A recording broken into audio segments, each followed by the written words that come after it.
Frédéric Dabi, bonjour. Bonjour. Merci d'être avec nous. Je vous en prie. Vous êtes directeur général opinion du groupe IFOP et vous avez, comme chaque année, ou presque, mené une étude sur les perceptions et les attentes des Français à l'égard de leur région avec la Fondation Jean Jaurès. Ce qui est très intéressant et le point le plus saillant, d'ailleurs, que vous avez évoqué à la tribune tout à l'heure, en plénière, pas la tribune, la nôtre, même si vous êtes habitué de nos colonnes. Avec grand plaisir. Voilà, les Français font davantage confiance en leur région, à plus de 70%, et 29% à l'État. Comment vous expliquez une telle différence à 6 mois de l'élection présidentielle d'un côté et 3 mois après les élections régionales de l'autre? Oui, vous avez raison de rappeler ces deux bornes temporelles, puisque c'est vrai que les régionales ont marqué une abstention jamais vue, 66,7%. Deux tiers. Deux tiers, et un record absolu sous la Ve République pour une élection à 2 tours. Mais je dirais que c'est indépendant, c'était des élections particulières. Quand on interroge dans ce sondage mené auprès des Français du continent, des Corses et des habitants des départements et régions d'outre-mer, c'est la vraie plus-value méthodologique de ce sondage, que ce sont des populations qu'on n'interroge jamais. On voit très bien que cette abstention est réelle.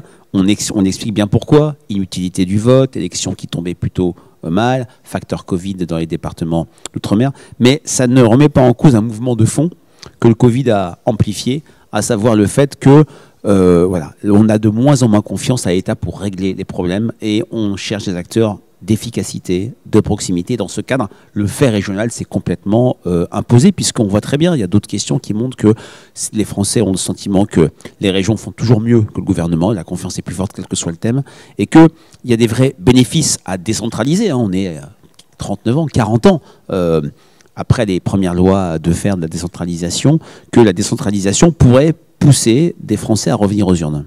On en parlait tout à l'heure avec Carole Delga avant votre arrivée, la nouvelle présidente de l'Association Région de France. On ne va pas compter tous les actes de décentralisation. Mais il y a une loi, une énième, peut-être me direz-vous, de décentralisation qui est en ce moment en cours d'examen au Parlement, c'est la loi 3DS. Décentralisation, déconcentration, différenciation et simplification de l'action publique. Mais on interroge tous les présidents de région, on a eu Gabriel Serville pour la Guyane, Jean Rottner pour le Grand Est, Alain Rousset à l'instant pour la Nouvelle-Aquitaine. Aucun ne se satisfait de cette loi et dit « nous, on pourrait faire beaucoup mieux, laissez-nous faire, on va faire un livre blanc avec les maires de France et les départements de France, et ensuite l'adresser aux candidats à l'élection présidentielle ». Vous qui connaissez bien les Français, Frédéric, pour vous, quelle serait la bonne forme de décentralisation, justement? Qu'est-ce qui serait le plus efficace pour justement à la fois réconcilier les attentes des Français et celles des élus qui exercent leurs responsabilités? Il y a vraiment deux dimensions que je vois dans nos enquêtes. Il y a l'échelon de proximité et il y a le sens du résultat.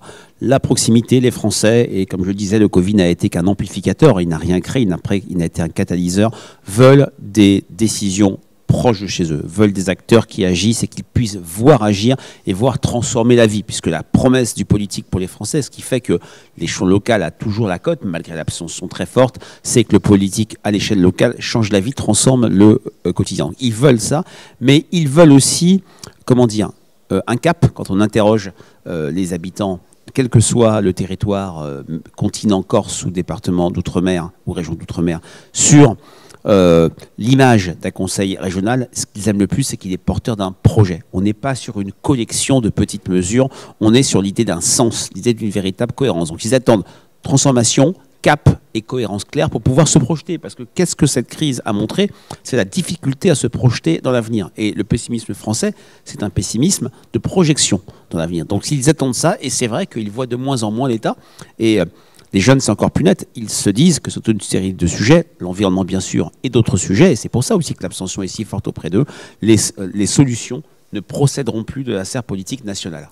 Est-ce qu'il faut plus de pédagogie aussi, peut-être pour expliquer à quoi servent les différents échelons de collectivité, pour juguler au moins en partie cette abstention qui atteint des sommets? Oui, c'est un travail de très longue haleine. On voit quand même, et Alain Rousset l'a reconnu, il a raison, que de plus en plus les compétences commencent à être connues, lycée, développement économique. Il n'y a que les fonds européens dans cette enquête qui sont mal connus et mal attribués aux régions. Ça peut se comprendre. Donc il y a un travail quand même d'évangélisation, de meilleure connaissance et compréhension des différentes missions des échelons, mais clairement, les Français font une sorte de hiérarchie, une sorte de diarchie.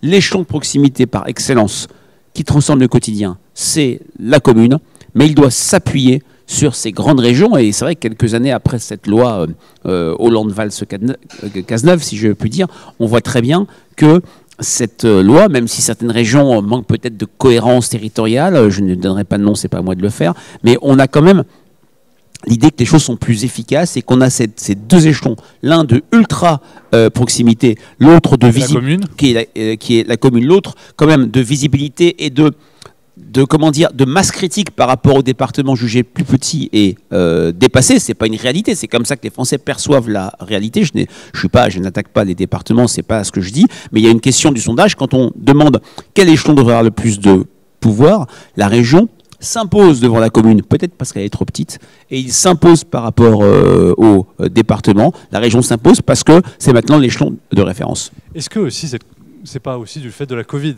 qui paradoxalement aurait profité aux présidents de région sortants? D'ailleurs, en France métropolitaine, ils ont tous été réélus nettement.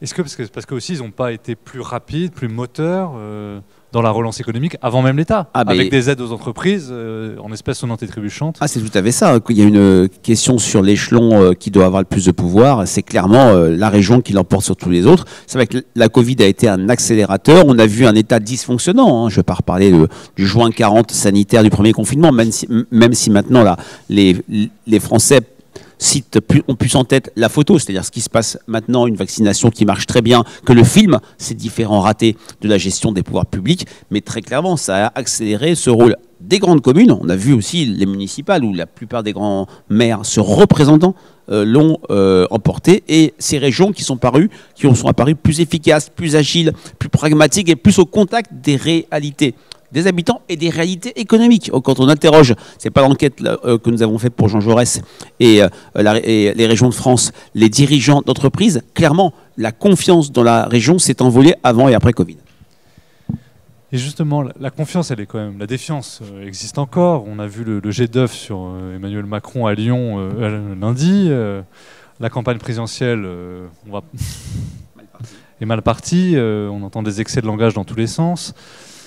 Voilà, d'ici à 6 mois, est-ce que vous pensez que le sujet de l'économie du quotidien, et pas uniquement des questions sociétales, pour ne pas dire autre chose, vont pouvoir s'inviter dans le débat public et parler des choses concrètes? Parce qu'aujourd'hui, on est un peu sur notre faim. Oui, personne ne peut le dire, bien sûr, ce qui se passera dans 6 mois et 10 jours, mais je suis frappé de voir le décalage entre les sujets que beaucoup de médias, de chaînes d'infos en continu mettent en avant. J'ai pas cité, mais vous avez compris, vous voulez revenir. Tout à fait, des sujets sociétaux qui intéressent les Français, mais qui sont moins centraux. Et j'entendais Alain Rousset en parler, de la question de santé. La santé est le premier enjeu pour les Français, que ce soit la dimension accès aux soins, la dimension déserts médicaux, avant même la crise du Covid, qui n'a été qu'un accélérateur.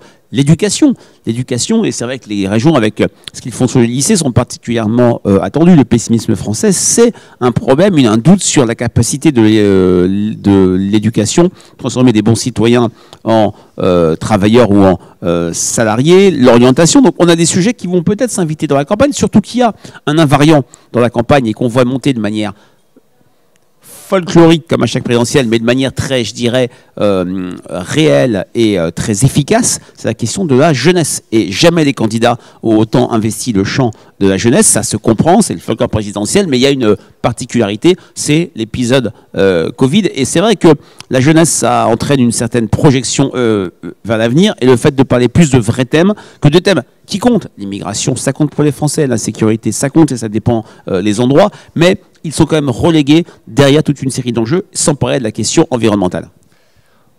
L'environnement, justement, c'est une bonne question que vous abordez.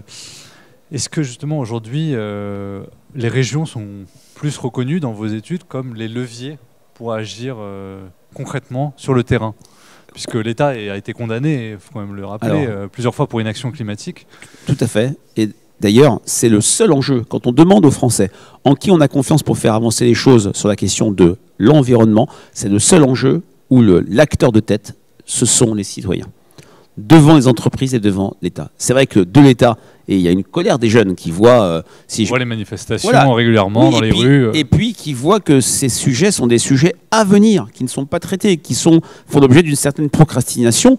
On voit les mouvements de masse, on voit les actions individuelles, parce que l'action individuelle se focalise du côté de la jeunesse sur les questions environnementales. Et c'est vrai que la région, comme acteur de proximité, pourrait être le catalyseur de cette envie de voir émerger un acteur crédible de proximité qui pourrait s'engager sur les questions environnementales. C'est vrai que dans l'enquête que l'on a faite, notamment en Corse et dans les Drômes, dans les départements et régions d'outre-mer, jamais la confiance dans la région est aussi forte que sur la thématique de l'environnement. Comment vous expliquez d'ailleurs, on gagne un peu de temps par rapport au prochain intervenant qui n'est pas encore arrivé, vous m'excuserez, comment vous expliquez justement qu'il y a une meilleure participation en Corse, par exemple, qu'en France métropolitaine? Alors, voilà, on s'y attend. C'est pas quelque chose. Mais oui, il y a toujours une particularité de participation en Corse, en Alsace, dans des territoires avec une identité très forte. C'est très intéressant. Dans le sondage, on demande les raisons de l'abstention aux abstentionnistes. En France métropolitaine, sur le continent, comme on dit en Corse, c'est d'abord une logique d'inutilité, de vanité du vote. Voter, c'est vain. Voter, ça change pas la vie. Et quand on demande sur le continent pourquoi on a voté, il y a une sorte de réflexe minimal que oui, le réflexe citoyen, car voter c'est un devoir, déconnecté de l'enjeu des régionales. Quand on interroge les Corses et des habitants d'outre-mer, c'est la région m'intéresse. La région est proche de moi. La région, proche géographiquement. Oui, voilà. Elle est incarnée par un bâtiment. Il y a également l'incarnation qui compte énormément. Mais c'est vrai qu'on a vraiment une question de une question de proximité, d'efficacité. D'ailleurs, c'est dans les départements d'outre-mer et des régions d'outre-mer qu'on a le sentiment que la région change le quotidien. Plus les habitants voient que l'action est de proximité, plus ils voient que l'action change des choses, plus ils vont avoir envie de s'investir. C'est ça aussi le défi en France métropolitaine pour ces régions récentes. On adhère sur le papier, on adhère parfois très fortement. L'adhésion des Normands à la fusion est par exemple massive. Même une région aussi, dans toutes les régions. Voilà, même une région aussi compliquée territorialement que celle de M. Rousset, l'abstention n'a pas été plus forte qu'ailleurs, mais il y a un vrai travail d'homogénéisation et de montrer l'utilité de la région. Notamment aussi, on pourrait parler de l'Auvergne-Rhône-Alpes où les Auvergnats estiment qu'ils n'ont rien à voir avec les autres. Franche-Comté, mais oui, je pense que...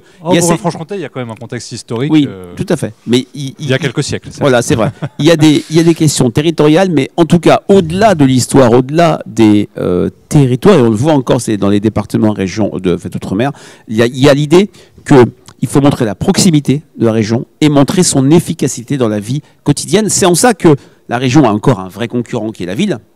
Mais il y a une telle structure, un tel éparpillement des petites villes que c'est vrai que pour les 1000 villes françaises de plus de 10 000 habitants, et quand on compte les grandes métropoles, elles se comptent sur les doigts de 2 ou 3 mains, pas plus.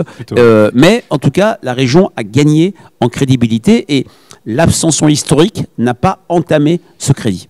Et vous qui êtes un fin analyste aussi de la politique nationale, Ségolène Royal, forte de son bilan contrasté depuis à la région Poitou-Charentes, s'était présentée en élection présidentielle. Aujourd'hui, on a Valérie Pécresse en Île-de-France, Xavier Bertrand pour les Hauts-de-France, Laurent Wauquiez qui passe son tour mais qui reviendra sans doute dans 5 ans.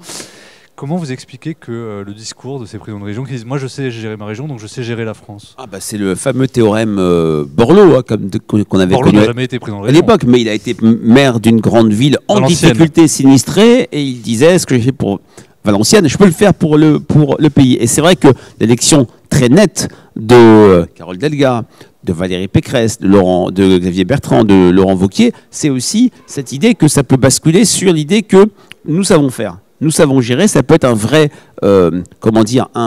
élément d'impulsion. C'est vrai, vous avez raison de rappeler Ségolène Royal. Sa victoire à la primaire socialiste, elle la forge au soir des élections régionales où on l'appelle déjà la Zapatera. Et c'est quand même l'idée qu'elle a gagné la primaire. Elle symbolise la victoire du PS en 2004 parce qu'elle bat le Premier ministre par candidate interposée. Oui, en 2004, quand elle a battu Jean-Pierre Raffarin, exactement. Merci Frédéric Dabi, directeur général opinion du groupe IFOP, sur les perceptions et les attentes des Français à l'égard de leur région. On se retrouve demain à Nice pour la tribune pour une autre intervention. Tout à fait, et d'ici là, on retrouvera un article évidemment sur votre étude sur latribune.fr. Merci Frédéric, bonne journée.